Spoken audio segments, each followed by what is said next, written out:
నీకు మందిర ప్రతిష్టారాధన చేద్దాం అనుకున్నాం, కానీ ఇంకా కొన్ని పనులు జరుగుతున్నాయి. ప్రభు చిత్తమైతే, దేవుడు కృపనిస్తే దీన్ని కొంచెం పోస్ట్ పోన్ చేద్దాం, వాయిదా పెడదాం అనుకుంటున్నాను. ఎప్పటిదాకా అంటే వచ్చే శుక్రవారం దాకా. తండ్రి చిత్తమైతే నెక్స్ట్ ఫ్రైడే, వచ్చే శుక్రవారం రోజు దాదాపు అప్పటికి ఈ పనులన్నీ ఒక కొలిక్కి వస్తాయి. పాపం రాత్రి పనులు చేస్తున్నారు బిడ్డలు. ఈసారి ఒక పని కాదు, చాలా పనులు పెట్టుకున్నాం.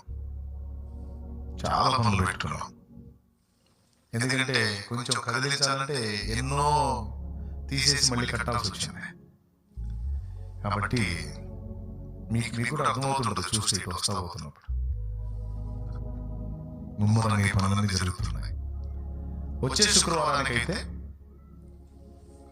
ప్రశాంతంగా దేవుని చిత్తమైతే మనం ఈ కార్యక్రమం చేసుకోవచ్చు. కానీ 16వ తారీఖు కాకుండా 19వ తారీఖుగా 16 మంగళవారం, 17 బుధ, 16 గురు, 18 గురు, 19 శుక్ర. కాబట్టి వచ్చే శుక్రవారం